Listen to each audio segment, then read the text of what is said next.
Aleloia, dia amin'ny fifaliana lehibe hatrany raha lasana vavamalala no ianantsika amin'izao fotoana izao a.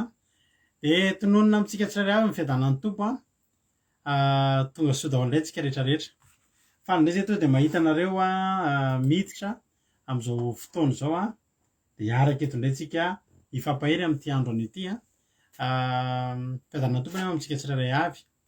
Ary dia mirary soa antsika rehetrarehetra izay tonga miaraka aminay eto amin'ity alina ity miarahaba anareo manokana aloha izay androany vao mety tonga miaraka aminay eto dia tononona amintsika ny fiadanan'ny tompo ary tetena aminao hoe aza maika ny ala fa mareta aloha fa za resy lahatra sady mino fa tsy kisendrasendra nahatonga aminao teto fa tena misy raharaha ilan'ny tompo anao ka dia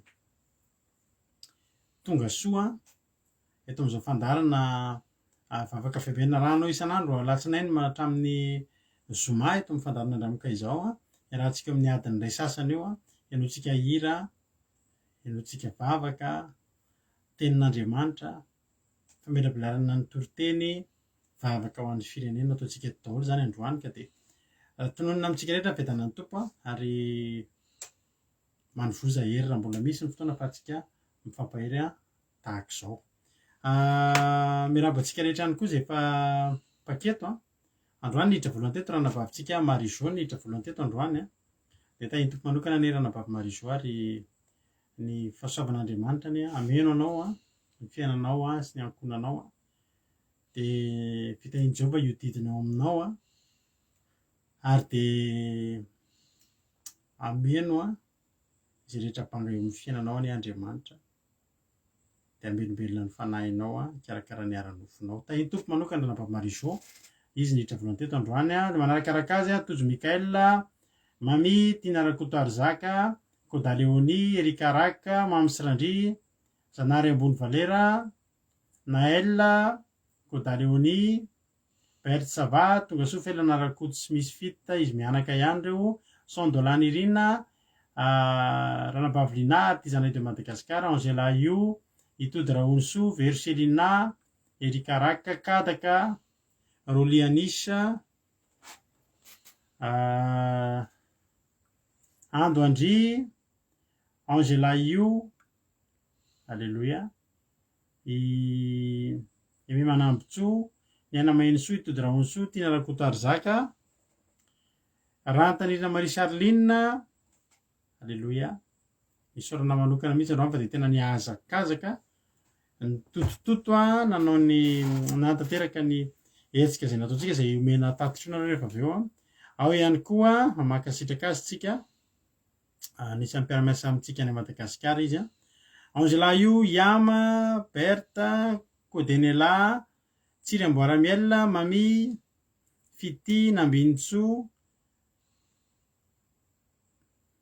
Olga Ondraso, tonga soa daholo Geneviève Nandriamananjara, Razana Monika, Amboaratsiky izay efa tsy indrindoana mihitsy fa hiditra amin'ny ranon'ny batisa amin'ny sabata ho avy izao. Halleloia, efa tafiditra anatin'ny groupe izay maharesy moa izy.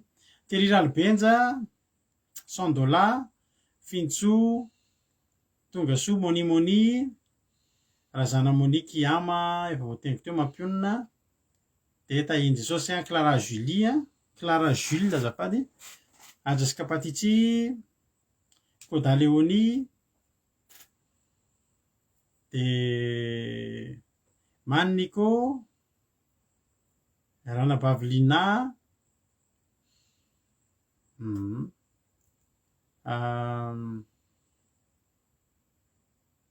Herbetina,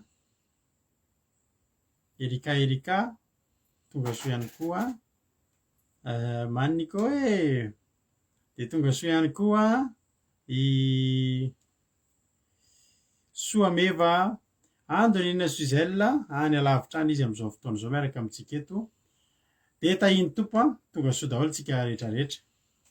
Faly izay miaraka aminareo ary teteny aminareo hoe maharetatra amin'ny farany maharetatra amin'ny farany fa izay mahatratra amin'ny farany ihany no vonjena dia maharety ianao mihaino an'izao tenin'Andriamanitra izao hamelombelona ny fanahinao. Androany nikipiaraka amintsika araka ny toriteny omaly moa. Alleluia, araka ny toriteny omaly moa mamoaza amin'izay nareo a. De misy olona mo voalohany olona mpiaraka amintsika eto izy a, tsy anaty groupe zay maresy a, fa de zao fotsiny a, efa mpiaraka amintsika eto izy. De nareny toriteny omaly izy a, de hozy izy hoe zahako a amo amin'izay a manomboka androany, halleloia. De nitazoniny ny teniny a, de araka amintsika eto androany a, ny ranabavintsika Tiana Rakotoarizaka, halleloia. Izy no hitondrantsika anaty vavaka fanomboana androany, de hanala-dia azy anie nareo rehetrarehetra ireo a, hanao asan'Andriamanitra. Koa de mahereza, mahatanjah, de misaotra azy tsika ny amin'ny zany fandavan-tena izay netiny teto zany a, hitondrantsika anatin'ny vavaka fanomboana izy androany. De raha pitsy mety olona hafa vaovao indray a, de isaorana an'Andriamanitra raisina tanandronareo a amin'ny asan'Andriamanitra zay ataonareo eto. Avetrana tsika aloha de vavaka fanomboana araka amin'ny anabavy Tiana Rakotoarizaka, de aveo tsika eno toritentsika araka amin'ny ranabavitsika Nambinitsoa, de aveo vavaka amin'ny firenena ranabavy Erika. Fa zahako moa de eto miaraka aminareo ohatran'ny isan'andro eny a, mamelabelatra ny tenin'Andriamanitra. Ndao ary a, tahintompa Tiana Rakotoarizaka anao a ny fitenenana. Tahiny Jesosy tsika rehetra. Faly be ny moa ny tenako ry hava malala tafiaraka amintsika rehetra eto. Voalohany nanomboako an'izao vavaka fitomboana izao, ary tena isaorako an'Andriamanitra mahery avy indrindra. Ary Jesosy malala izany. Misaotra n'izy mivady be dia be ihany koa natoky ahy sy natanteraka ny adidiko ho an'Andriamanitra irery. De misaotra anareo mpanompony rehetra ihany koa miaraka mivavaka sy nanampy ary fitahina lehibe amin'izany zavatra rehetra zany. De tahiny Jesosy tsika rehetra hiaraka hivavaka ary sika. Jesosy malalo. Misaotra anao be dia be zahay raha mbola tafavory eto, raha mbola tafiaraka eto. Jesosy io. Tahio ihany koa ireo mpanomponao izay mbola taraiky any ambadika any. Ny hery masonao sy ny fanahy masonao anie hanafaingana an'izy ireo ary hanala an'izay manakatsakana anazy ka hatonga anazy haingana eto hiaraka aminay ary araka hitahy ny fitahinao sy ny fitiavanao. Jesosy malalo. Aoka ihany koa ny teninao sy ny fanahy masinao nivoaka ary hipololotra ao amin'ireo mpanomponao izay handahatra ny fandaharana eto sy vavaka ary fitahinao. Aoka ny afinao mahery Jehovah, aoka ny herinao masina ny anaitranaitra raray avy ary hifantsika any anatin'ny lohanay sy any anatin'ny herim-panahinay sy any anatin'ny vatanay ny teninao Andriamanitra. Aoka tsy handalindalo fotsiny any fa tena hitsatoka sy hipetraka ao anatinay ka hahatonga sainanay ka hanaitaitranay ka hampandrosanay amin'ny fitahina sy ny herim-bavaka izay ho raisinay eto. Ka havozinay an'izany amin'ny fiainanay izay analovanay isan'andro. Jehovah Andriamanitra, fantatrao ny fikasako, fantatrao ny ao am-poko, fantatrao ny tenako manontolo. Fa dia matoky a Jehovah re, apetraka eo am-pelatananao izay mbola tsy vitako sy izay mbola tsy voatanterahako. Dia voninahitra sy tera amin'ny anaranao masina indrindra Tompo. Amen. Alleluia. Alleluia. Saotra betsaka makasitraka ranabavy Tiana Rakotoarizaka tao anatin'izay vavaka fanomboana izay a, voalohany iny fa tsy farany a. De isaorana anao zany ary de mahereza hatrany a. De Jesosy hamaly fitianao amin'ny izay asa an'Andriamanitra nataonao izay, zava-dehibe zany fa tsy mba kely a. De misaotra indrindra fa de nanokatra lalana ianao a ny solotenan'ny mpijery, ny solotenan'ny mpanaraka rehetrarehetra ianao androany a, tsy nanaraka ntsony ianao nanomboka androany fa tena nandray anjara mihitsy a, nandray anjara amin'ny vatana ka de ho hitanao ny vokatry ny fandrosoana manao asin'Andriamanitra zany, mahereza hatrany de manaova foana. Halleloia. De ho tahin'ny tompony ianao ary hanandritrinao Andriamanitra hitamin'ny fiainanao de ho atosiny ataony lasa ho ataony mpanompon'Andriamanitra ampiasainy ianao. De misaotra antsika rehetra ihany koa makasitraka azy a, za mihitsy fa hitany daholo ny teninareo ary mafana kely ery zao ny fony a, mahita anareo mankasitraka ka za koa misaotra anareo ary mankasitraka anareo a, de Andriamanitra ny a mahamaly fitia anareo tsirairay avy. Tatitra kely a, misaotra antsika rehetrarehetra, misaotra antsika rehetrarehetra zay nanonoana na ara-torohevitra na ambavaka na ara-bola fa de totosa soamantsara androany a. Halleloia. Totosa soamantsara androany ny fanatanterahantsika ny hetsika zay nataontsika ao amin'ny groupe Gamaliel.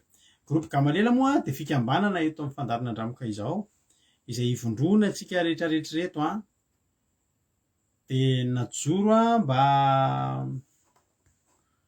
hanampiana ny sahirana ary na de tsy de hoe mpanan-karena tahaka ny ahoana ary tsika de mba omen'Andriamanitra sahaza sady mba hatahin'Andriamanitra tsika de anokatra zany zany fikambanana zany tsika mba nentintsika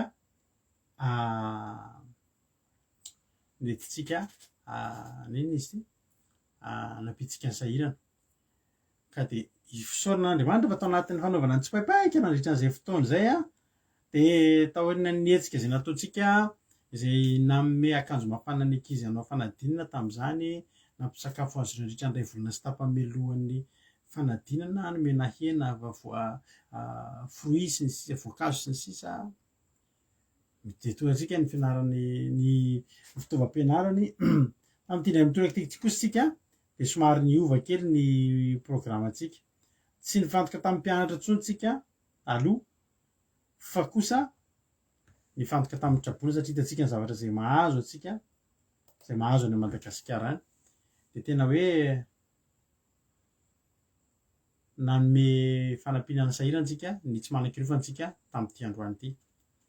Eto amasonareo a, eto amintsika rehetrarehetra eto a, de mamerina ny fisaorana ho an'ny solotenantsika ny Madagasikara, de ranabavy raha ohatra zareo ranabavy famboazana fitahiana sy ny ray aman-drenitsika raha Antanira Marie Charline izay ato anatin'ny groupe Gamaliel izay niaraka taminay a natotosa ny solotenantsika rehetrarehetra ireo a, nandeha nakany nandeha nitondra ny mpiara-miasa amintsika ihany koa ranabavy Miora any Madagasikara, de nitondra nivezivezy nandeha nantanteraka an'izany, nandeha nividy ny fitaovana ny zarany zany ary natao tamin'ny fomba tena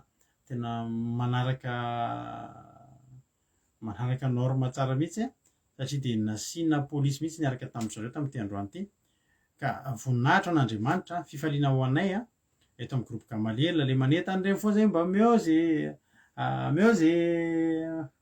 zay ina moa zay fonareo a pipitsika eo a, de reny rehetrarehetra eny a nahatonga vainafo kely be dia be nahatonga afo nyrehatra be androany, ka de voninahitra n'Andriamanitra fa fianakaviana 100 androany a tamin'ny sisiny ranony raha afaka miteny eto zao ry zareo a, izay tsara moa le toerana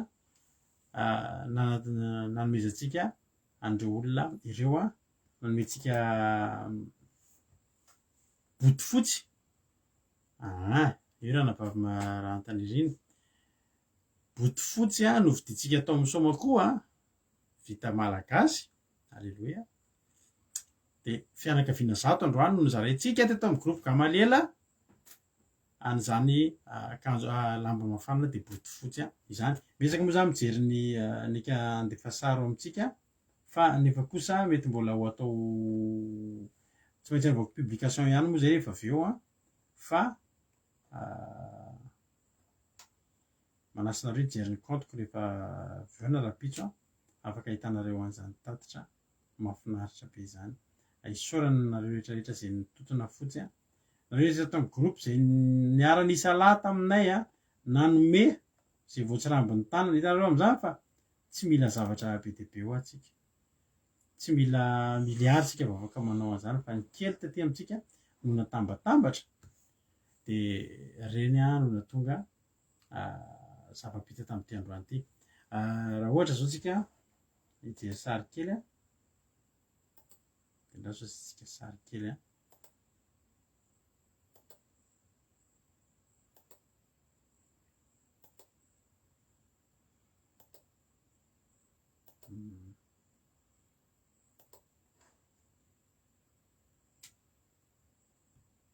faly inge Andriamanitra ray amanao rehefa manao zavatra ho an'ny madinika tsika. Jesosy mihitsy ary niteny hoe nataonareo tamin'ireny madinika ireny tahaka ny nataonareo tamiko ihany. Tsy nanan-kitapy dia notafianareo izy, tsy nanako hanina dia nomenareo hanina, nangetahita dia nomenareo rano. Aleluia. Dia maka sitraka eto matory ny fomba fiteny malagasy. Andriamanitra ny hamaly fite antsika rehetrarehetra ary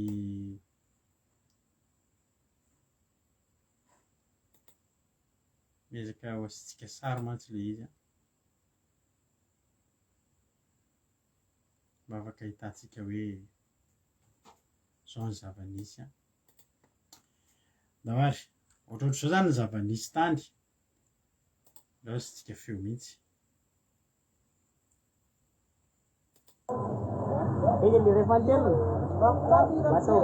Zany zao le olona anaty trano, olona ao anaty trano lay dia renitsika fa nitondra zao ny fiainan'ny olona any tena sahirantsika malagasy. Zao zany ny fiainan'ny olona trabona any dia reny olona reny no nomentsika ireo reny ny botifotsy reny. Botifotsy izay nividintsika tao amin'ny Somakoa tao Ilafy reny no zavatra nataontsika. Eny amin'ny digin'ny Apipa, eny amin'ny digin'ny Apipa eny Andramomena nanaovana an'ilay fanomezana androany. Zao zany ny zava-nisy dia ohatrohatr'izao moa zany rehefa nahazo an'ilay izy ireo matevitevina ihany mihitsy reny botifotsy reny dia ohatr'izao moa zany zareo faly ny ankohonana ny tokantrano rehefa nahazo tamin'izany. Hitanao fa ny fijeriny ary ohatry ny endratrendratra mihitsy izao. Dia ohatrohatr'izao ny fiainan'ny olona any, jefotsy no lafika dia jefotsy ny tafo dia jefotsy ny trano lay tena trano lay, tena sahirana ary misaotra anazy raha vaviavy zao tsika tena nitondra polisy mihitsy ny zareo mba handama satria dia tena saritaka teny raha tsisy polisy, raha tsisy mpitandro filaminana dia ny saritahan'ny olona teny zareo satria ny olona koa moa dia izay le zava-mitranga ireny. Zao misy zazakely matory eny ambany latabatra eny dia isaorantsika n'Andriamanitra reto hanafahantsika zao. Rehefa tena reraka ny olona, za moa hanao publication ihany rehefa dia jerinareo anatin'ny mur akao anatin'ny pagetsika zao reny ny botifotsy, zao ny fiainan'ny olona. Dia isaoran'Andriamanitra mba nisy zao ny fana eny amoron-dalana io eny amoron-dalana no anaovan'ny zareo ohatr'izao hipetrahana rehefa afaka amin'Andriamanitra moa tsika mba tsy ho tonga ao ny rivo-doza be. Reny ny polisy izay niaraka tamintsika, niaraka tamin'ny zareo tany androany zao ny ankohonana ary tena azo tso-drano mihitsy hono tsika ho an'ireo olona avy tamin'ireo olona izay notolorantsika ireo. Kely reny zavatra vitantsika ireny, tsy hoe ngeza be reny ary tsy hoe ireharehantsika ireny na hoe hitsofantsika anjomara akory zavatra izay ataontsika. Tsika tsy nakam-panao gazety, tsy afakanam-panao gazety ny zava-dehibe nefa kosa ianareo dia rariny nareo raha maheno ny tatitra satria ny andro koky dia niaraka taminay teto manatotosana izany ary ny angatahanay aminareo dia izao averinay foana hoe raha mahita soana amin'izao fandaran'izao dia tohaniny fikambanantsika Gamalela fa ilaina reny na ho atao reny zany reny hetsika reny na tsisy cyclone reny ilaina satria ny malagasy mihitsy tena sahirana amin'ny malagasy rehefa sahirana antsika malagasy ary tena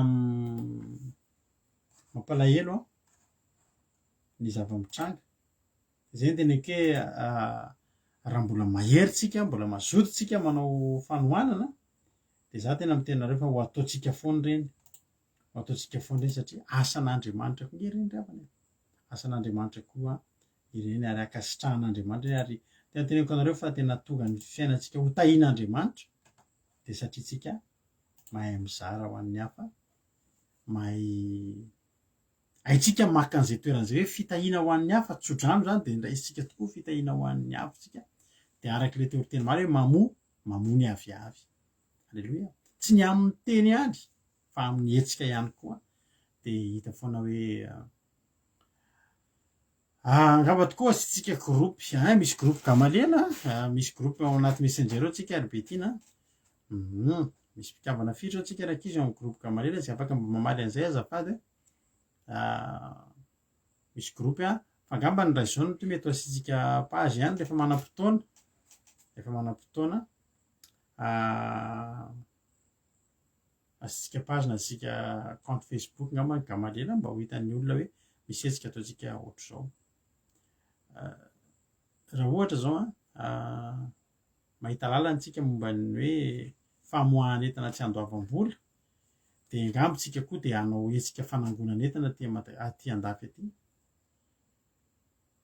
ahafahantsika manampy olona any Madagasikara ohatra fotsiny zao tsika ndreo zao mety samy manana an'izany frigo zao mety efa mipetraka fotsiny any an-tokotany any machine à laver reny zavatra eny dia reny moa zany dia ho ariana nefa indrindra ohatra sendra misy afaka alefantsika amin'ny conteneur ka mba ahitana hoe mba tsy hoe lafolavitra noho ny tokony mividy tany indray dia betsaka ny zavatra azo atao aty andafy resaka akanjo ireny fantatrao tsara betsaka ny akanjo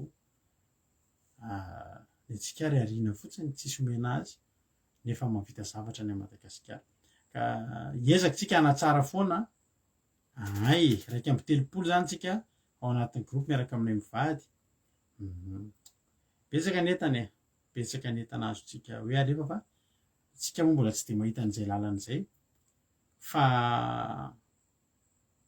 mila mpihinana malagasy mila mpihinana ary io tsy hoe angalatsika inona tsika hoe tsy makapanao gazety kory tsy zany ny zava-dehibe fa inona ny impact ny fisitsika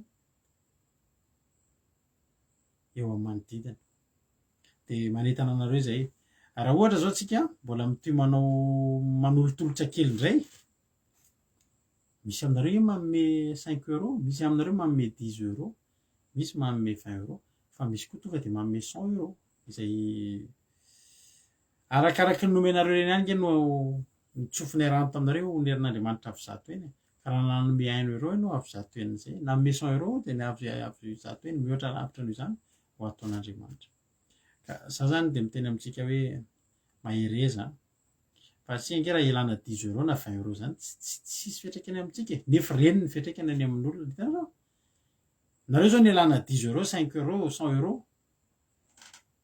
jerena tsara ange ny fitahian'Andriamanitra nareo avy eo indray zao tsy hitan'ny vazanainareo kory iny fa tonga dia honerin'Andriamanitra fomba tsy takatry ny saina nefa eritrereto tsika nanome 10 euro nanome ketrety reny ny fiatraikany any Madagasikara misy olona any zao matory tsara malina zao zao mety tsy dia natory fa nangatsika androany izy zao matory tsara tsy mba mampinareo tsika zao aty anaty trano matory any misy olona matory anaty jefotsy mbola ny cyclone koa mbola hiditra androany alina ka ho ataotsika fanao araka ny tenin'ny izy le niteny teo hoe Zanahary ambony valera inona le teninao teo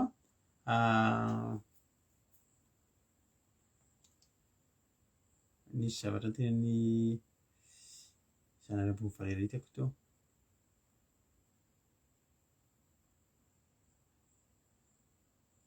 tokony atao mitozy izy le izy a dia hanaovantsika projet.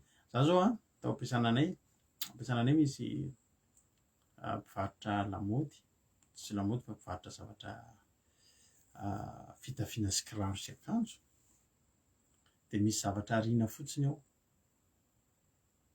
Dia malahelo ianao mijery ilay zavatra ariana fotsiny hoe tena zavatra vaovao mbola tsy nampiasaina fa ariana, fa hitady lalana amin'izany tsika.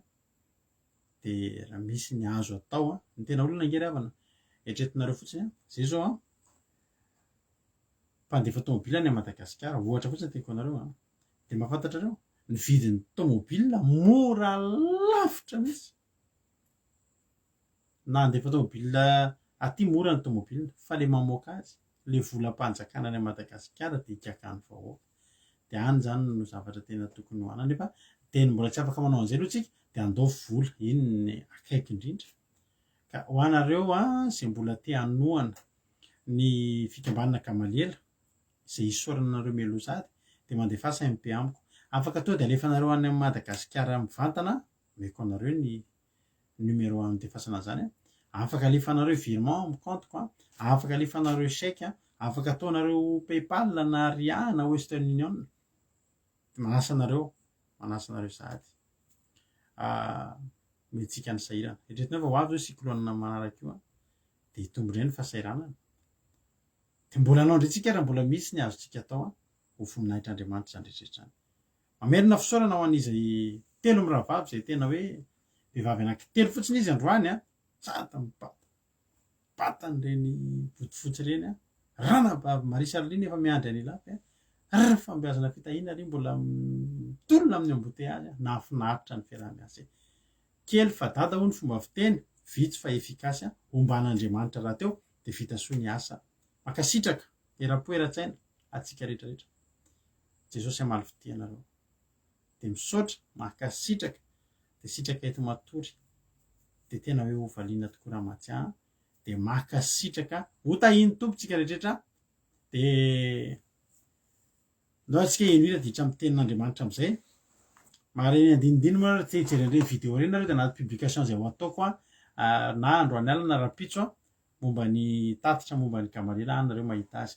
Andao ataontsika aloha tirity ho voninahitran'Andriamanitra dia avetsika hiditra avy hatrany amin'ny tenin'Andriamanitra efa lasalasa kely ihany ny fotoanantsika fa tsasakadiny sady zay ndao ary mahereza daholo meno finaritra tsika rehetrarehetra.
Aleloia, soratsika an'Andriamanitra zany izy zany a, fa de tena mahafinaritra ahatsiarovako ny sabata nataontsika tamin'izay fotoana izay nanaovana izay voalohany. Mahafinaritra ny hira. Hitantana anao anie Andriamanitra, hitantana antsika anie Andriamanitra, de mahereza fa mety hoe zao tantanin'Andriamanitra misandry ny mahery a. Ka indro ary ny tenin'Andriamanitra hitantana antsika indray a, fa ny tongotry fanazavana lalako ny teninao ny tenin'Andriamanitra. Andao ary tsika ho tantanin'ny tenin'Andriamanitra indray amin'ity androany ity a. Avy hatrany ditra amin'ny tenin'Andriamanitra tsika satria efa lasa ny fotoanantsika. Tsara be le hira Rabaviama. Rabavintsika Nambintsomangirina moa hitondra antsika anatin'ny tenin'Andriamanitra amin'ity androany ity. De tonga angamba de mampandrosoantsika avy hatrany izy a. Hitondra antsika anatin'ny tenin'Andriamanitra ka de mino finaritra isika rehetrarehetra. De miverina eto ary avy eo manao mamelabelatra ny tenin'Andriamanitra. Mino finaritra daholo ary a, hiaraka amin'ny Ranabavintsika Nambintsomangirina isika anaty tenin'Andriamanitra. Tainy Tompo Ranabavy Nambintsoa. Tainy Jesosy atsika rehetra dia tainy Jesosy pasitera mianakavy.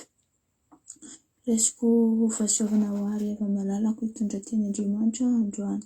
Ny teny Andriamanitra hitantsika dia amin'ny tantara faharoa toko 7:20 andinina voalohany ka hatramin'ny andinina faha eny.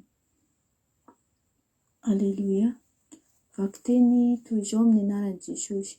Ary asa nanao izay tsara sy mahitsy teo imason'i Jehovah Andriamanitra. Fanandrava ny alitara ny firenena hafa sy ny fitoerana avo izy, sady nanorotorony ny tsangambaton-tsamby ary ny kapany Aseraha. Ary nandidy ny Joda hitady any Jehovah Andriamanitra ny razany izy ary hankatony lalàny sy ny didiny. Ary nandrava ny fitoerana avo sy ny tsangankazo ho an'ny masoandro teny amin'ny tanànan'ny Joda rehetra izy, dia nandro fahizahany ny fanjakana rehetra. Ary nanao tanàna mimandatany Joda izy, ka dia nandro fahizahany ny tany, fa tsy nisy ady tamin'izany andro izany, fa Jehovah efa nanome azy fiadanana. Dia hoy izy tamin'ny Joda, andeha hamboarintsika ireto tanàna ireto ka asiantsika manda manodidina sy tilikambo ary vavahady mihidy raha mbola azontsika zakaina ny tany. Fa Jehovah fa efa nitady an'i Jehovah Andriamanitra isika. Eny, nitady azy isika ka nanome antsika fiadanana amin'ny manodidina izy. Ary dia namboarina avokoa izany ka tontosa tsara. Aleluia. Amen. Teto riava malalako ety nisy mpanjaka anankiray riava malalako izay nataony Andriamanitra fa hoy, ary asa nanao izay tsara sy mahitsy teo imason'i Jehovah Andriamanitra. Nanao izay tsara sy mahitsy teo imason'i Jehovah Andriamanitra ity mpanjaka ity riavako. Nahoana moa izy nanao tsara sy mahitsy teo imason'i Jehovah riavako? Dia voalaza izy amin'ny andininy faharoa fa nanao hoe, fa nandrava ny alitaran'ny firenena hafa sy ny fitoerana avo izy, sady nanorotory ny tsangambaton-tsamby ary ny kapany Aseriaha. Dia nandidy an'i Joda hitady an'i Jehovah Andriamanitra ny razany izy ary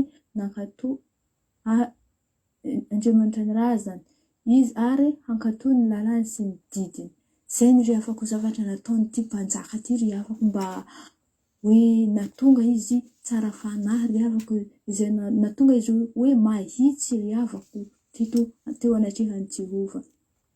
Dia mbola betsaka riava malalako ny tsangambato any aminao riavako, tsangambaton-tsamby sy ny tariny riavako, izany hoe ny fahotana, ny tsangambatona hafa firenena. Efa firenena dia asan'ny devoly zany riavako, izay tsy sitrak'Andriamanitra izany riavako, fa ny mpantsamby zany, ny tsika ry havako efa zao Andriamanitra ry havako miandry ny olona rehetra, tsy ny hoe firenena hafa sy ny firenena hafa no tsy antsoina no manatitra ny fanatitra ry havako manana alitara, fa zao ry havako ny famonjena dia isaka ny lohan'olo ry havako, isan-dohan'olo ny famonjena ry havako, fa Andriamanitra dia mandray olona tsirairay avy ny fahamarinany Andriamanitra, ny fanjakan'Andriamanitra dia isaka ny lohan'olo tsirairay ry havako.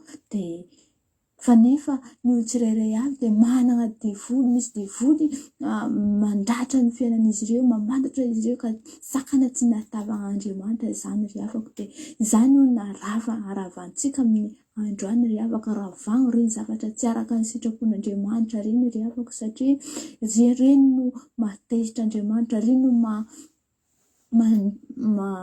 matezitra Andriamanitra amintsika tsirairay avy, ny reny fahotana ataontsika, no ny fankatoavantsika ny asany devoly rehetrarehetra reny ry havako, fa aoka tsy ny devoly fotsiny no ankatoavantsika ry havako, ambelantsika rehetrarehetra momba ny devoly ry havako, zavatra rehetra tsy araka ny sitrapon'Andriamanitra reny ry havako, fa andehanompo an'Andriamanitra ka hatony ny lalàny sy ny didiny ary hitady azy antsika ry havako, izay no mahasoa antsika eo amin'ny fiainantsika ry havako.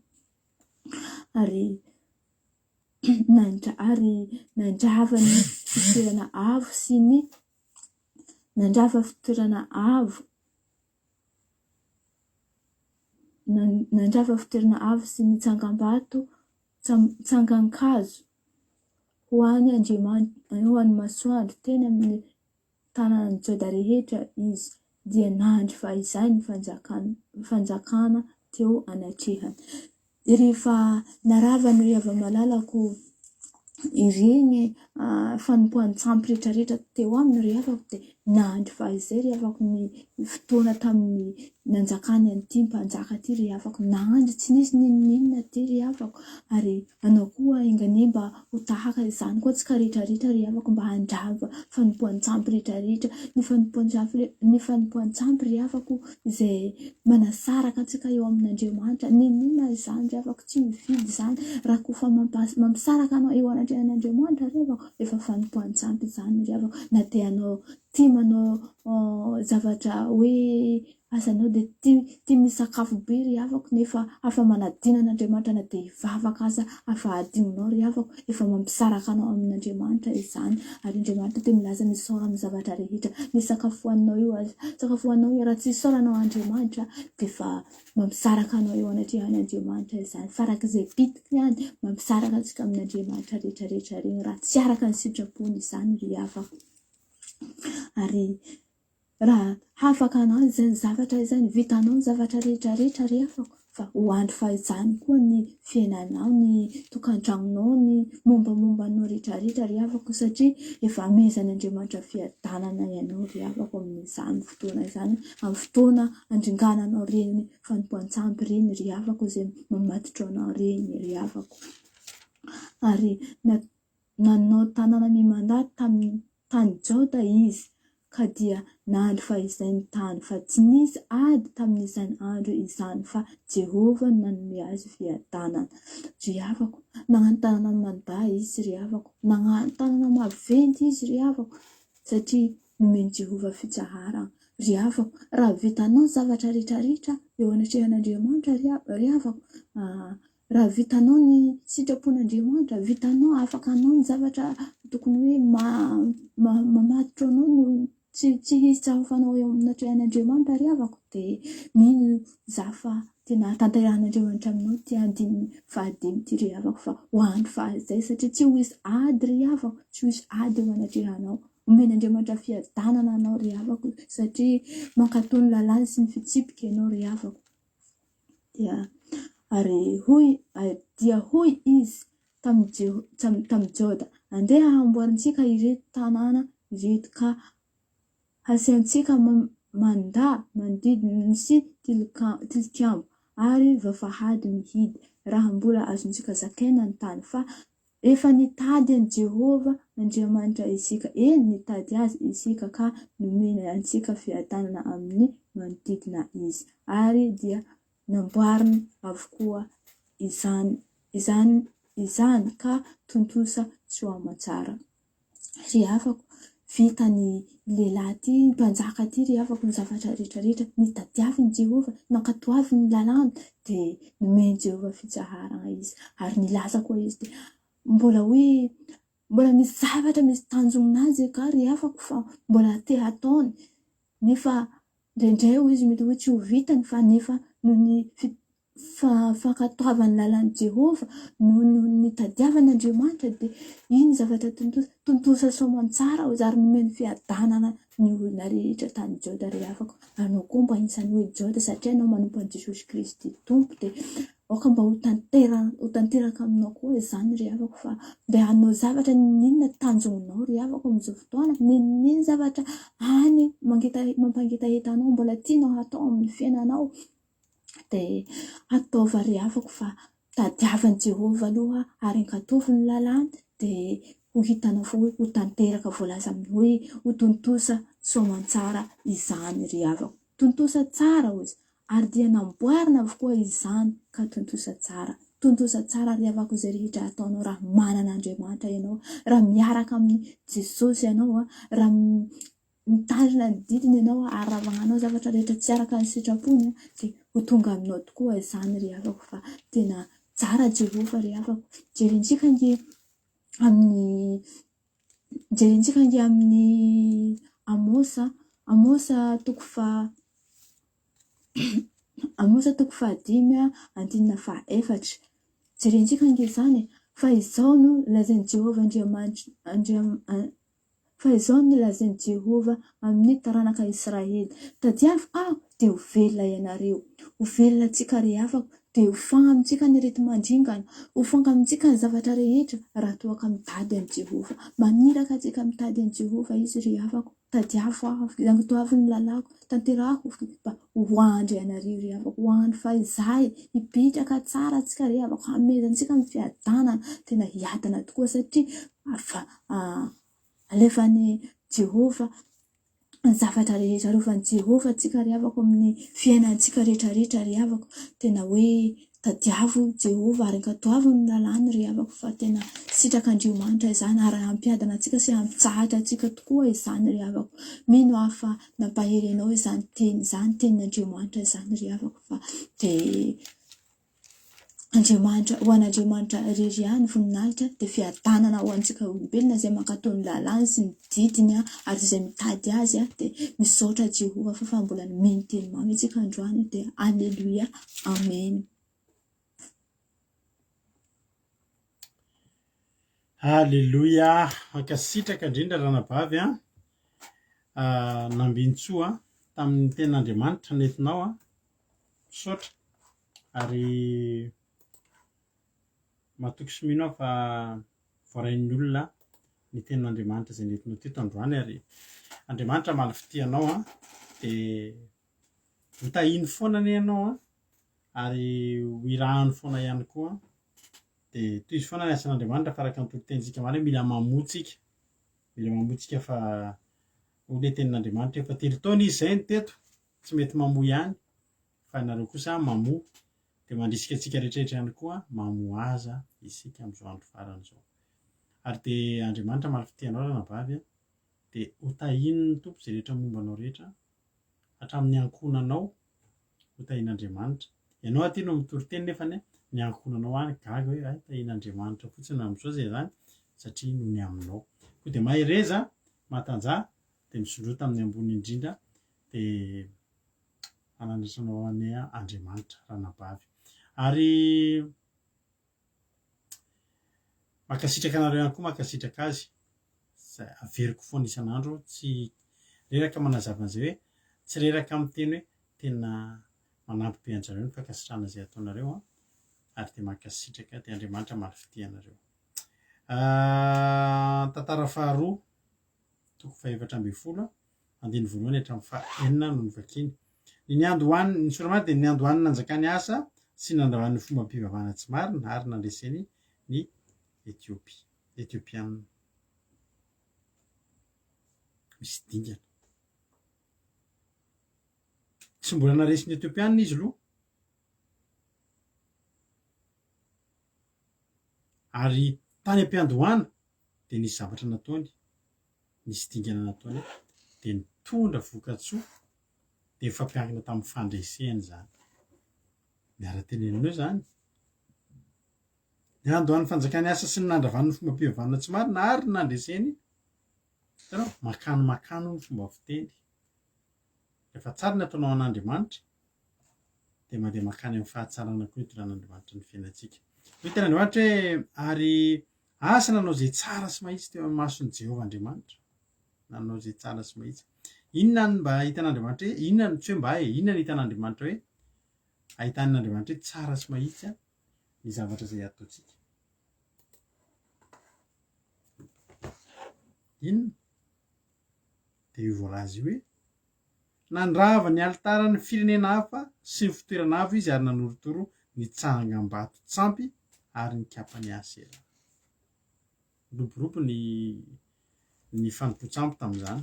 Mahafantatritsika moa fa Andriamanitra dia saro-piaro be mihitsy amin'ny fanompo-tsampy rehefa namalala. Rehefa nameny didy folo Andriamanitra, didy folo ny didy voalohany tonga dia mandraratsika tsy hanompo sampy na amin'ny endrina na amin'ny endrina fa kika Exodosy 2:20 Andriamanitra dia nanomezan'Andriamanitra ny didy folo ka andininy fahatelo vakizika to dia zao hoe aza manana andriamanitra hafa fa izay ihany. Ny sampy dia endrik'Andriamanitra. Dia mitoky amin'iny ny olona rehefa manao sampy ary zany zavatra zany dia nitranga tany amin'ny Exodosy tao arindrina tao. Ahitsika tsara ny tantaran'ilay omby lahy kely volamena. Exodosy 3:30 andiny faharoa amby telopolo. Ny anaovan'ny zanak'Israely omby lahy kely volamena iankofany sy ny fahatezeran'Andriamanitra tamin'izany. Tena mahatezitra an'Andriamanitra zany. Tsy misy ota kely ary tsy misy ota be fa za dia resy lahatra. Fa ny fanompo-tsampy sy ny fijangajangana rehefa jerenina atao amin'ny Baiboly dia tena tonga dia mahatoka an'Andriamanitra mandringana. Tena mahatoka an'Andriamanitra mandringana. Za koa tsy miteny hoe manaova fahotana kelikely fa zany zany ny tena lehibe. Fa samby ratsy fa tena mitondra fandringanana ny fanompo-tsampy. Any amin'ny Exodosy 20 dia fahitantsika miharihary fa zay ny tena Andriamanitra voalohany aza manana andriamanitra hafa fa iza fa izay ihany.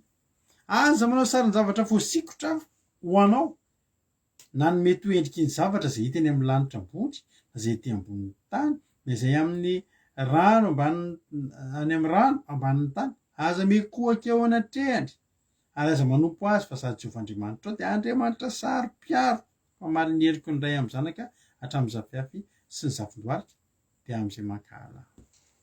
Ny fanompo-tsampy dia raisin'Andriamanitra ho fankahalana azy tsotr'izao. Ary fanompo-tsampy dia tsy voatery mandeha mikosoka fanafody any amin'ny tantara-be ihany. Fa ny atao hoe sampy dia zavatra iray apetraky ny olona hanoloany an'Andriamanitra ary ny sampy daholo ny zavatra rehetra rehefa mandrisika anao manala anao rehefa misakana anao tsy ho tafaray amin'Andriamanitra dia sampy daholo na io vadinao ao an-trano io ary ka manakana anao tsy ilay manakana any amin'ilay mandrara fa eny foana dia na mivavaka ary tsy ataonao fa dia io foana io vadinao io foana sampy izy izay. Io tomobilinao io foana sampy izy izay. Ny zanak'Israely amin'ny Exodosy 20:30 rehefa lasa Mosesy niakatra teny tendrombohitra hiresaka amin'Andriamanitra. Dia inona ny zavatra nitranga? Andiny voalohany amin'ny Exodosy 20:30 rehefa hitan'ny olona fa efa ela ka tsy mbola nidina avy tany tendrombohitra ihany Mosesy dia niangona teo amin'ny aloha izy ka anao mitsangana ka anaovy Andriamanitra izay hitarika antsika eo aloha. Fa ilay Mosesy iny izy lehilahy nitondra antsika niakatra avy tany Egypta dia tsy fantatra izay nanjoa azy. Hitanao, inona ny ilan'ny zareo an'ilay sampy eto? Ahafahany manana toky miara-mandeha mandroso amin'io.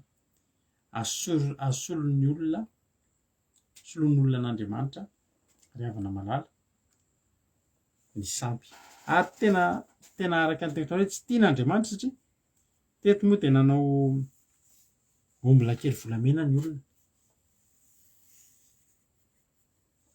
Ataony endrik'Andriamanitra. Inona avy ny zavatra ao tokantranonao mbola mahatonga anao tsy mahatoky an'Andriamanitra fa mahatoky an'iny zavatra iny. Efa teneniko matetika eto ohatra. Ao an-tranonareo misy mpanjaka be ny tany le hazo le miolakolaka iny. Dia sarotiny mihitsy nareo mianakavy amin'io. Dia izy nareo hoe trano mihaja be misy an'ilay izy. Ka ilay izy raha haingon-trano, sy ny haingon-trano rehetra tsy maninona. Fa raha ny anaovanao an'io dia satria hozy ianao hoe tsy tian'ny mpamosavy iny, na amin'izay tsy sahy mpamosavy no manao zavatra aminao, dia sampy izy izay. Satria maninona? Mahatonga anao misakana ny fifandraisanao amin'Andriamanitra, ka nahatonga anao tsy hitoky amin'Andriamanitra fa hitoky amin'ny ilay zavatra. Ninona? Ity zavatra ity azaky ity anareo mihitsy ity ohatra. Ity tehany dadabe antsika efa tany aloha tany dia mitondra fahasoavana. Azaky ity anareo mihitsy io dia atao eo ampovoan-trano ilay tehana dia iny ny itokisana. Sampy izy manao an'izay. Dia iny ny itokisan'ny olona hoe hitondra fahasoavana eo amin'ny fiainany. Tsy fantatro avy sy inona avy nareo mahafantatra inona avy ny zavatra fataontsika taloha izay endrika sampy. Ary iny mihitsy ary ny ankofan'ny olona. Atodin'omby hozy ny olona be dia be nareo mbola tsy hoe hitany inona izany atodin'omby. Misy fotoana ny omby manatody. Dia iny atodin'omby iny misy mivarotra amin'izay iny. Hoe mitondra inona hono? Mitondra vintana tsara, mitondra harena sy voninahitra. Dia miompy. Dia lafo be mihitsy ilay izy. Tena misy atodin'omby hono dia vidiana 1 million. Dia inona ny sakafo omena an'ilay izy? Tondrahana ronono isan'andro. Mbola tsy hitanareo izany atodin'omby. Isaky miteny an'izay zavatra izay dia vita avy amin'ny fotoana mbola tsy fantatra hoe misy an'izany atodin'omby izany. Tena misy izany. Dia mampanankarena.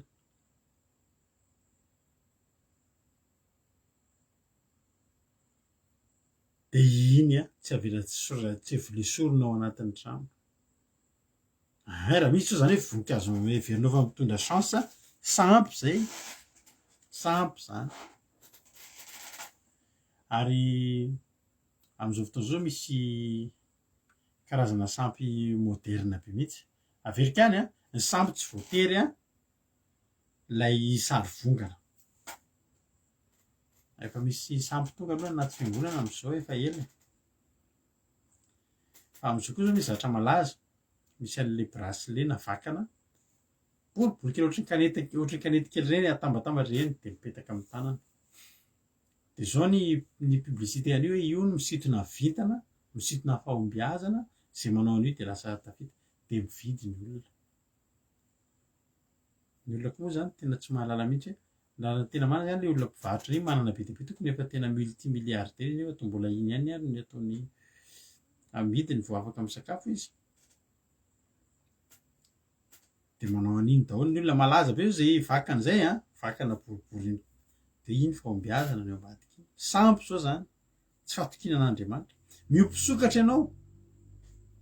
Satria lazainao fa hoe manana sitrana amin'ny asma, tsy tian'ny tsy handeha ramosavy ny trano misy sokatra. Sampy izy ny dikan'izay. Satria maninona? Manala anao tsy ho tafaraina amin'Andriamanitra. Maka ny fonao iny zavatra iny. Misy olona angery manana zavatra maromaro ny zavatra indray mety lamaody. Lamaody ohatra akanjo, kiraro sy ny sisa ny sampin'ilay olona. Dia aleo tsy mihinan-kanina toy izay tsy mahavidy an'iny.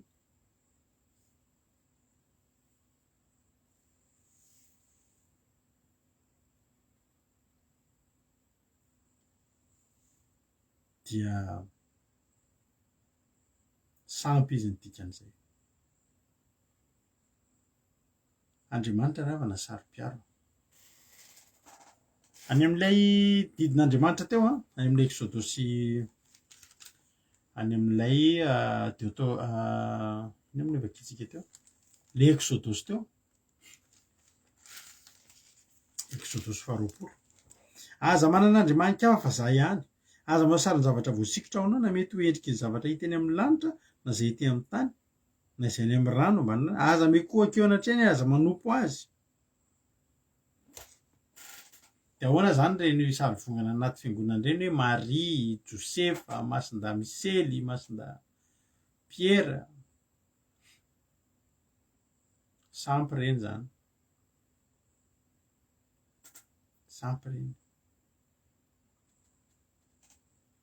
De alohan'olona mitomany hoe tongotsy le Maria manao akanjo bleu ciel kely iny, zay mitomany hoe tongotsy ny tombo.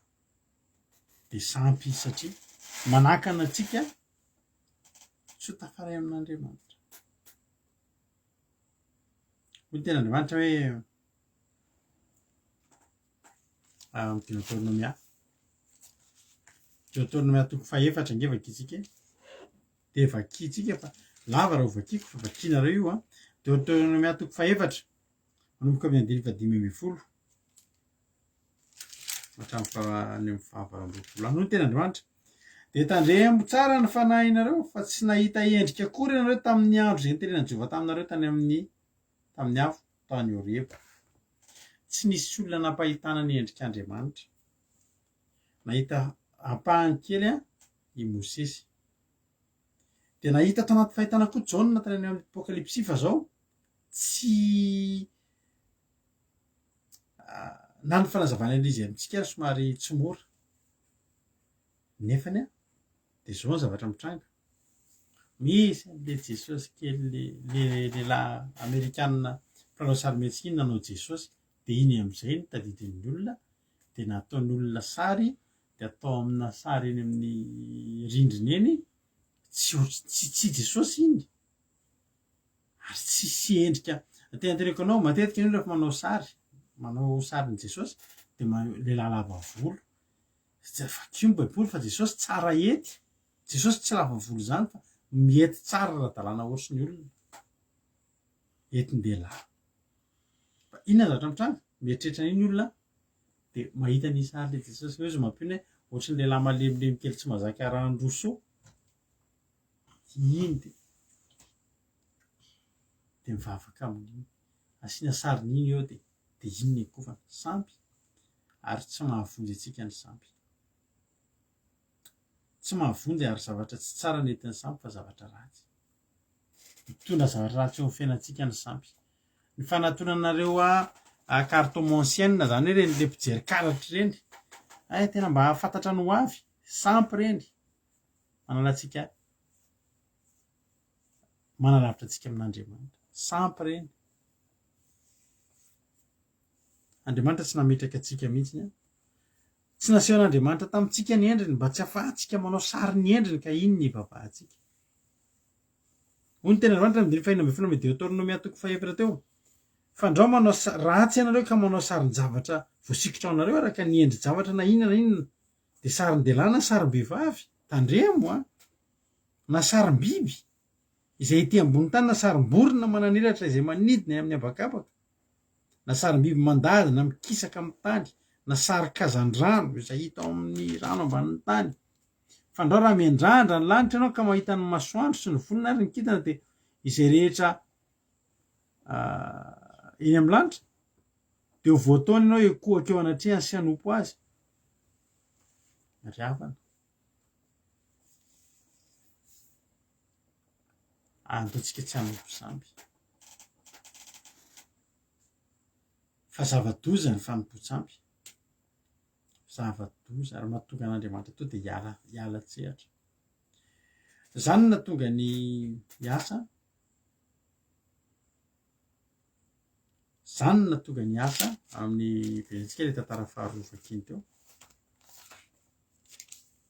Ny zany nataony de zao, ny nataony voalohany ny zavatra fatany fa tsara eo mason'Andriamanitra de fanapotehana ny sampy, satria ratsy eo mason'Andriamanitra ny sampy de tiany zany raha ahita anao zavatra tsara an'Andriamanitra de ny sampy no potehany voalohany.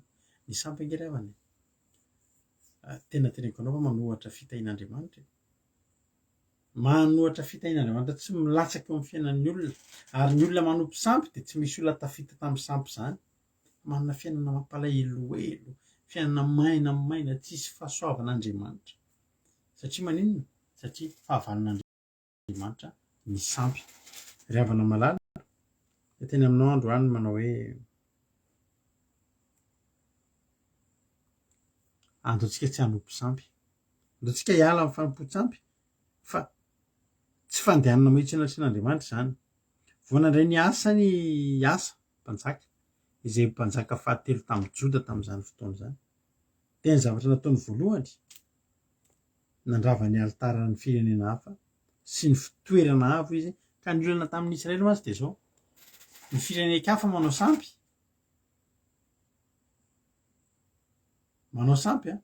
dia lasa izy makaiza, lasa makany amin'ny sampin'ireny olona ireny. Tia manompo sampy ny firenena-kafa ny zanak'Israely ary nampahalion'Andriamanitra mihitsy. Fa ny asa kosa, reny no ravainy voalohany.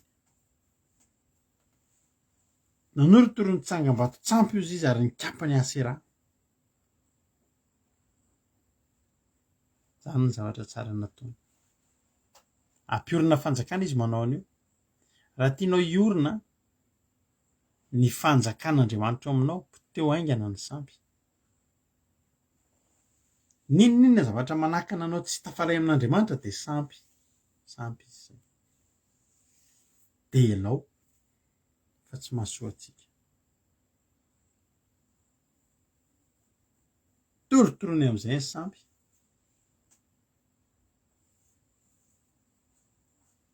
Tonga dia mipotehany. Satria maninona? Te hanorina fanjakana akaikin'Andriamanitra hiasa. Satria raha mbola eo ny fanompo-tsampy dia tsy hiditra tsehatr'Andriamanitra. Any angamba mampalahelo antsika ny tanitsika malagasy, ny firenentsika malagasy mampalahelo satria inona mahatonga azy mampalahelo? Anisan'ny loha lalana ny fanompo-tsampy.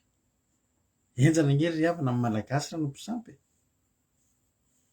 Tena ikoizana. Dia manompo sampy foana. Manao trano dia manompo sampy, misy maty dia manompo sampy, hanao didim-poatra dia manompo sampy, hanao mariazy moa, hanorina trano dia sampy.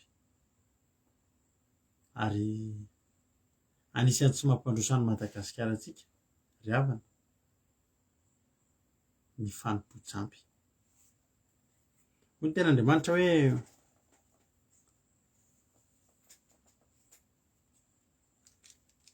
ary ratsiratsy kokoa ty Efesianina ty, reo antsika ny Efesianina toko 5. Efesianina toko 5 andininy 5. Efesianina toko 5 andininy 5 nge vakitsika aminaran'i Jesosy manao hoe fantatreo marimarina fa samy tsy manana lova amin'ny fanjakan'i Kristy sy Andriamanitra na ny mpitsangatsanga rehetra, na ny olombe taveta, na ny olona mierina, izany hoe ny olona mpanompo sampy. Inona moa zany tiana tenena amin'izany? Kilasian'Andriamanitra tahaka ny olona mijangajanga, tahaka ny olona olombe taveta, tahaka ny olona tena hoe tsy tena olona ratsy, ny olona manompo sampy ho arin'Andriamanitra amin'izany.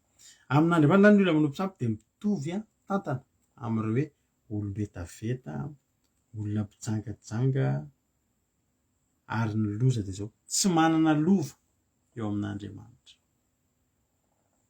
Ka hiasa tena te hanana lova amin'Andriamanitra, ary rehefa te hanana lova amin'Andriamanitra izy dia ny zavatra nataony dia nandrava ny sampy. Izany raha ny teteny aminao, tianao ve lasana vavimalala Andriamanitra? Tianao ve ravana malala Andriamanitra? Tena hoe hanomana ho avy mamirapiratra amin'ny fiainanao. Misy dingana tokony ataontsika androany. Tolo ravaina ny sampy. Ninona maka ny fotsika mahatonga antsika lavitra an'Andriamanitra dia sampy izay. Anjaranao ny mandinika ny fiainanao amin'izao fotoana izao. inona ilay zavatra tsy fonao mihitsy raha voakitika ao anatin'ny tokantranonao, ary tsy havitanao ninona mihitsy raha inona misy mikitikitika. Nefa Andriamanitra misy mikitikitika, misy maniratsira, misy manao tsintsinina, tsy taitra mihitsy antsika. Fa vao le sampy le zavatra iny ny voakitika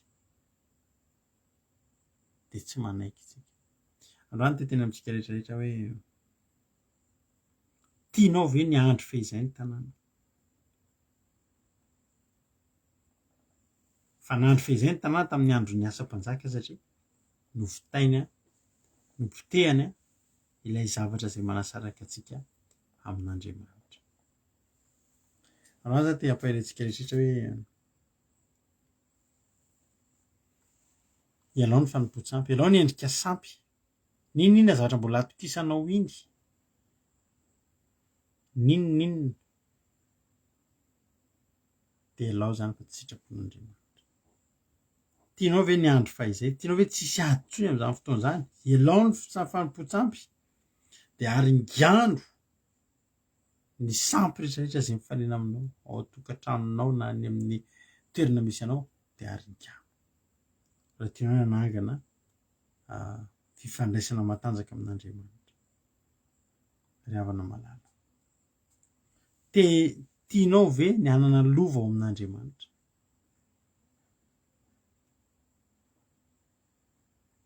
Tianao ve ny hanana lova ao amin'ny fanjakan'Andriamanitra? Satria voalazan'ny tenin'Andriamanitra fa tsy manana lova ao amin'i Jehovah izay manompo sampy. Ianao tsy tokony ohatr'izany, tsika tsy tokony ohatr'izany. Tsy misy mahavita ny fiainantsika fa tsy Andriamanitra. Izy amin'ny tenany hoe mandao manamboatra fiainana, mandao manamboatra vintana. Tsy misy ilana an'izany. Ny Andriamanitsika afaka mamboatra an'izany zao dia zao. Na dia tapitra azy toriteny ity, ary io izay sampy rehetra ao aminao. Ary io fa tsy mahasoa ireny, tsy mahasoa antsika ireny, tsy mahasoa ny fiainam-panahintsika ireny. Mampahirintsika rehetra amin'ny androany ity manao hoe mahereza, tano mafy Jesosy, tano mafy Jesosy. Aza simbaitsika amin'ny fanompoan-tsampy ny fiarahantsika amin'Andriamanitra, fa zava-doza loatra ry havana izany ilan'ny tanàn'Andriamanitra izany.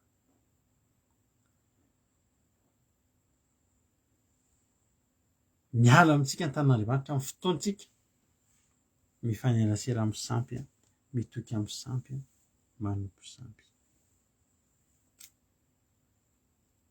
Mino fa voarainao izany teny izany. Ary io teo raha ohatra hoe mbola misy an'izany sampy izany ao amin'ny tokantranonao, na amin'ny endriny inona na amin'ny endriny inona, mety misy fahazarana manakana antsika tsy hoana amin'Andriamanitra dia esory. Ary io tsy haiko inona zavatra mbola atokisanao mihoatra no Andriamanitra eo amin'ny fiainanao. Be dia be ny kristianina mbola mandeha manompo sampy, mitady fiarovana satria matahotra mosavy. Dia izy matahotra mosavy dia mosavy ihany koa ny hanoheran'ny mosavy.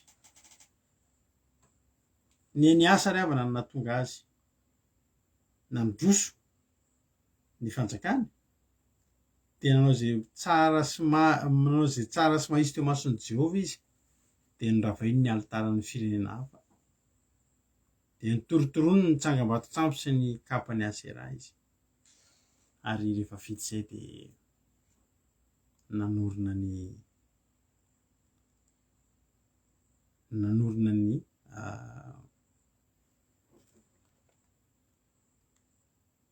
nandrava ny alitara sy nanorotoroiny ny tsangam-bato-tsampy izy, ary ny kapany Asera, ary nadidin'ny Joda hitady an'i Jehovah Andriamanitra ny razany, ary hankatony lalàna sy ny didy. Ary nandrava ny fitoerana avo sy ny tsangakazo ho an'ny masoandro teny amin'ny tanànan'i Joda rehetra izy. Dia inona ny taorian'izay? Dia nandro fahizay ny fanjakana teo anatrehany. Inona no nahatonga ilay fanjakana nandro fahizay? Ny fanapotehana ny sampy. Tsotra be fotsiny. Raha mbola ampiarahanao amina sampy Andriamanitra, dia tsy afaka hiasa eo amin'ny fiainantsika. Ary za teteny aminao fa raha Andriamanitra tsy miasa eo amin'ny fiainantsika na ho antsoinao azy ny sampy rehetra entinao ao tokantranonao tsy mahavonjy anao ireny. Fa raha manary ny sampy rehetra koa anao amin'izao fotoana izao fa hifikitra amin'i Jesosy dia tafita ny fiainanao. Fa tena teneniko anao zany ravana marary. Mahery isika rehetrarehetra. Nandroso ny fanjakany asa ataorinan'io nisy firenena ngeza be mihitsy équivalent ny Egypte, zany Etiopia zany tamin'izany fotoana zany. Etiopia nanino? Niady taminy fa resiny satria nanino? Satria izy tsy nanompo sampy intsony. Zany teteny aminao ianao io dia olona mpandresy ary betsaka ny zavatra resinao daholo mihitsy niady manoloana anao raha tsy miara mandeha amin'ny sampy ianao. Tsy miara mandeha amin'ny sampy ianao. Amin'izao fotoana izao dia efa misy zavatra mivoana ny fiangonana ohatra ndao hizara menaka, hizara vovovovony zavatra reny ry havana dia teteny aminao fa tao am-baiboly tsy nila an'izany ny olona dia nahita an'Andriamanitra.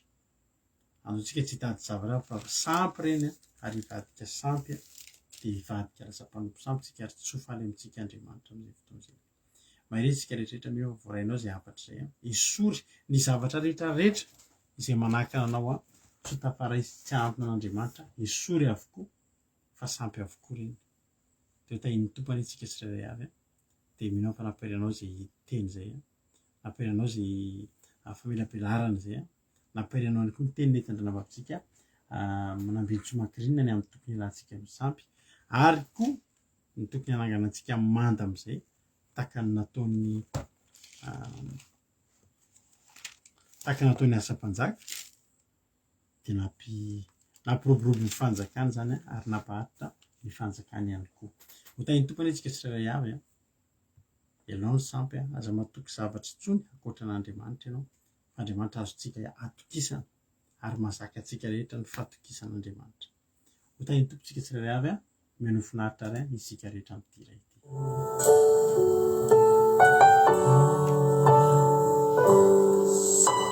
Sakafo amin'ny fanamasina ny fonao avy alao manontolo Andriamanitra ameno anao avy alao ilay dilo masina hanositra anao.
anao. Tenene fenoia, tenene osoria, osoria. Halleluja. Rais. Ho Jesosy aminao androany, ray so ny fanahy masina. Halleluja. Fenoy izay tompo, fenoy izay Jesosy ô, vontosy izay Jesosy ô, fenoy izay tompo. Halleluja. Raiso ny fanan'Andriamanitra. Avelao hidina, avelao ameno anao. Halleluja. Oh, etenao Jesosy, etenao ary mameno anay ianao. Halleluja.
Zany fanamasina zany rehefa tsy miaraka amin'ny fanompotsante. Androany tena tonga amintsika rehetra ny tenin'Andriamanitra. Na rehetra ao an-tokantrano ao. Na dia misy zavatra mety tehiriziny ao an-tokantranonao, sahianao manao taka ny asa. No potehany, no ravaravainy ravana, ny endrika sampy rehetrarehetra tao tanàna. Nomeny ny olona tsiny izy, fa tsy olana tamin'izany fa ny zava-dehibe tamin'ny asa dia izao ny ampaharitra ny fanjakany. Nandro fehizay ry havana ny olona. Te andro fehizay ve ianao? Ary io ny sampy rehetrarehetra. Te andro fehizay ve ianao ry havana? Tianao hoe zany hoe andro fahizay, tena hoe miatana, mitsahatra, mandro fehizay. Tsisy zavatra nambatambatsony. Ny toerana iray misy sampy ny afantaranao fa misy sampy ao tokantranonao ao manofo ratsy foana ianao matetika. Manofo ratsy foana ianao. Manofo mahita biby lava zany foana ianao, manofo misy manakenda zany foana ianao. Misy sampy ao tokantranonao. Fanompotsampy ao. Noho ny fanompotsampy dia tsy misy misokatra ny fiainana. fa iny sampy iny no manohana ny fitahin'Andriamanitra tsy latsaka. Ary io sy poteo ny sampy.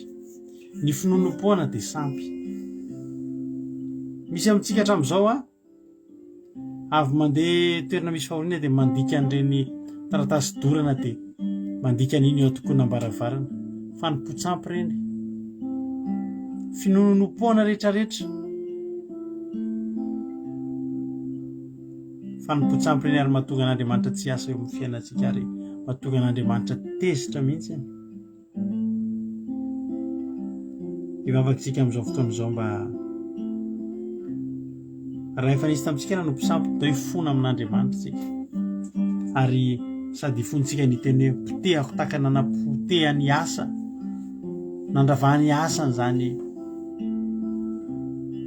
alitara izany, alitara fanompotsampy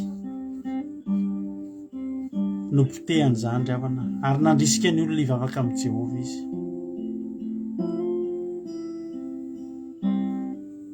Poteo ny endrika sampy rehetra fa tsy mahazo ny fiainantsika ireny.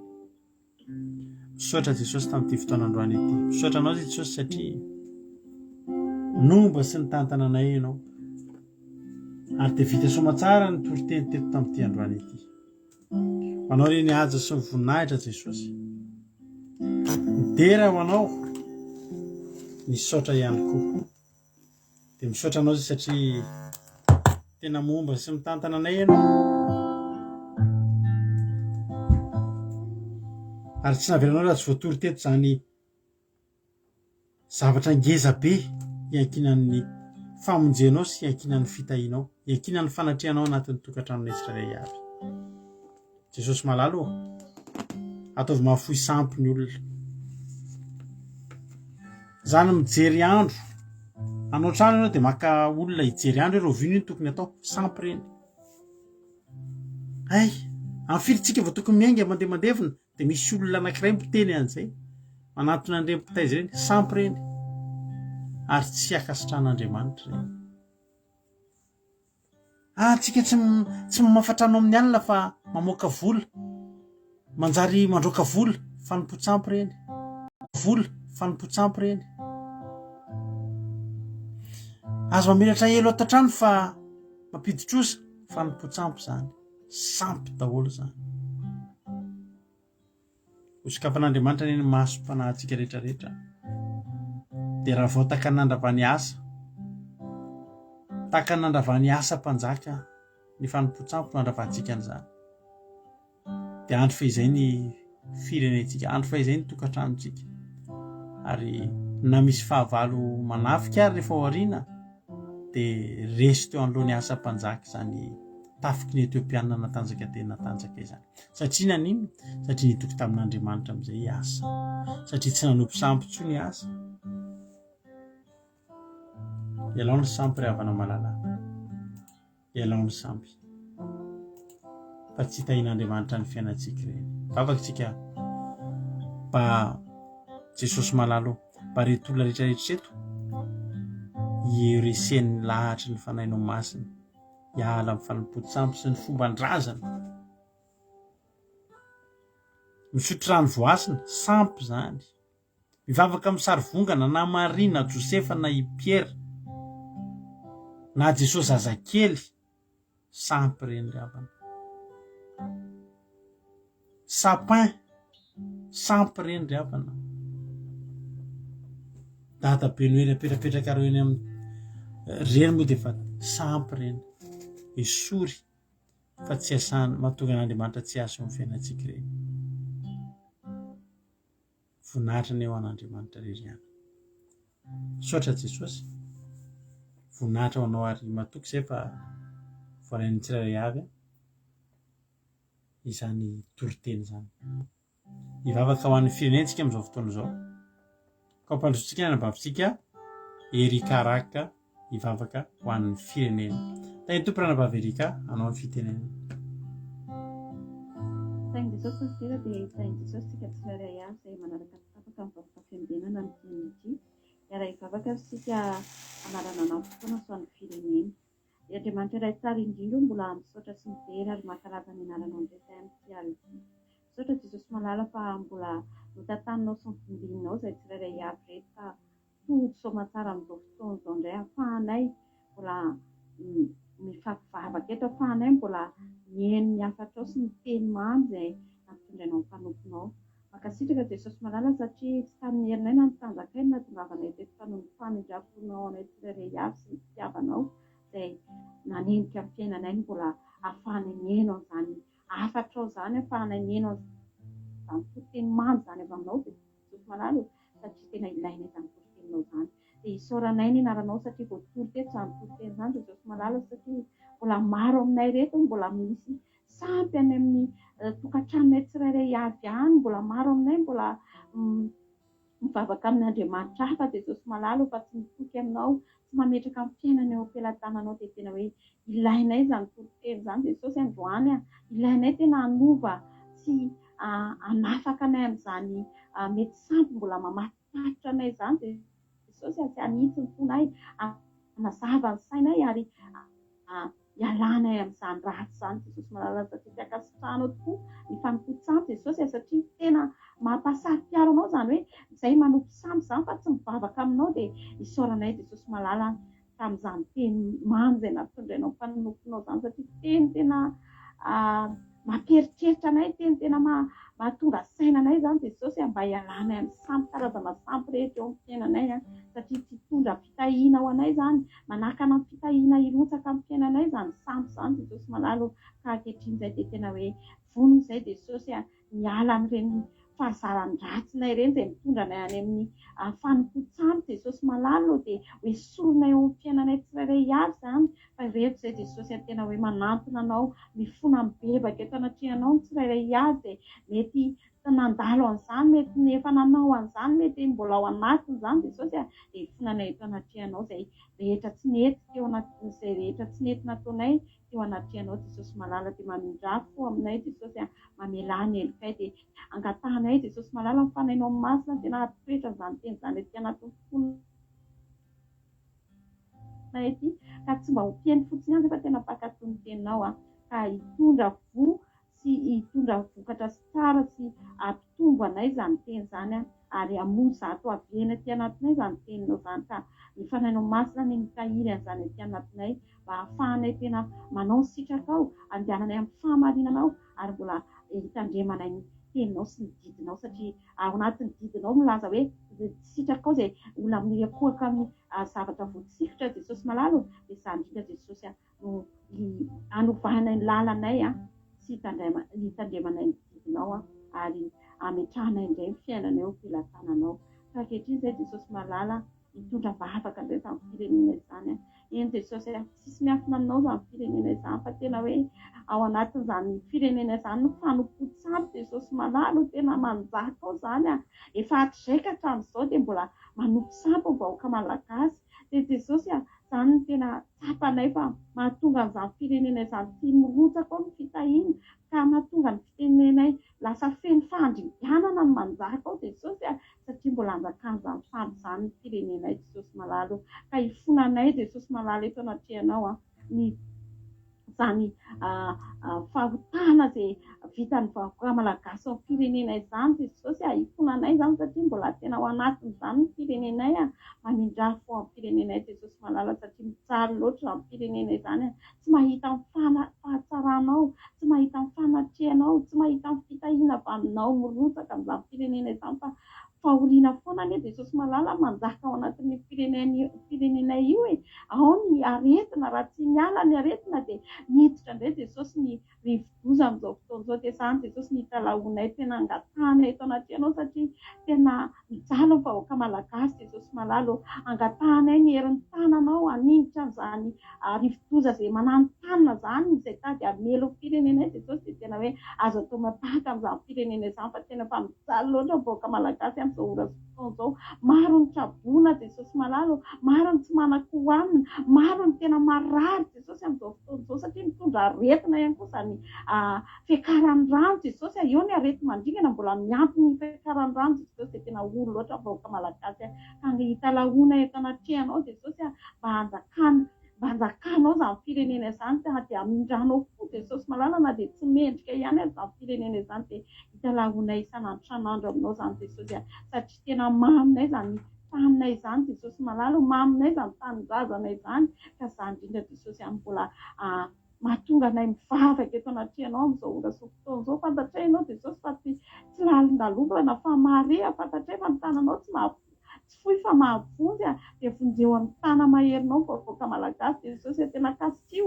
ny fomba vahoaka malagasy mba tena hitodika aminao anarin'ny sampony izy ireo ary hiala amin'ny fahazaran-dratsy hiala amin'ny fahotana hiala amin'izay rehetra tsy araka ny sitraponao Jesosy tena kasio ny vahoaka malagasy Jesosy amin'ny fanay masinao tena ataovy misy fifohazam-panahy lehibe miseho amin'izany firenena izany Jesosy satria tena olo loatra amin'ny firenenay maro loatra ny fijaliana miahatra amin'izany firenena izany raha tsy ny aretina dia ao ny tsy fandriampahalemana Jesosy malala ao ihany koa Jesosy malala ny fahantrana izay tena manendika amin'izany firenena izany ny keretsy fisiana rano ao ny fahatapahan'ny jiro lava Jesosy tena ory izany firenena izany ka izany Jesosy tsy mbola hitalaonay sy hivavahanay aminao na dia tsy mendrika ihany izany firenena izany dia tena hoe izay rehetra Jesosy tena maikohaka eto anatrehanao amin'ny fona sy mibebaka amin'izany vahoakanay izany izany tanindrazanay izany Jesosy malala dia mino izay Jesosy fa mihaino mivavaka ianao ary mino fa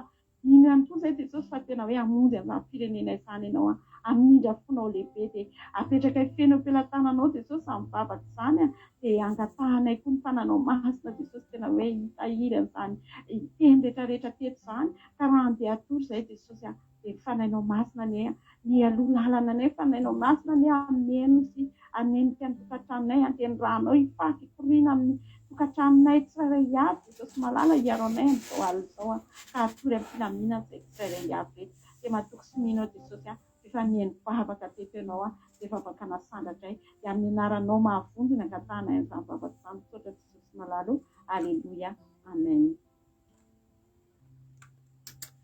Aleloia makasitraka indrindra andranam-bahaverika antsika mamy ange ilay vavaka tena misaotra misaotra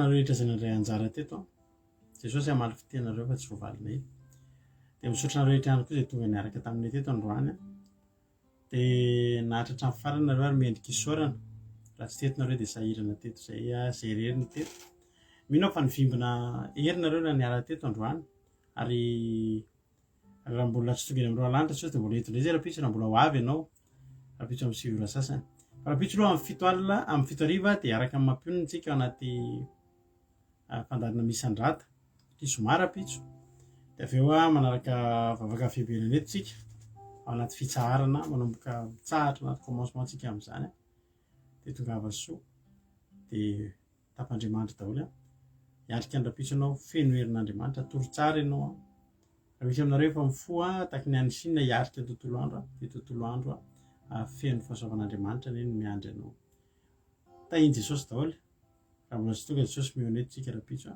ka raha sitrapony mbola velonaina daholo radio akiradio.radio12345.com akiradio.radio12345.com efa misy mizary io ny lien ahafahana meno io be akiradio mandeha andro aman'alina totesaky ny adiny telo amin'ny ray amin'ny efatra fito amin'ny folo maraina amin'ny ray amin'ny efatra amin'ny fito arivo tahiny Jesosy daholo dia mahereza.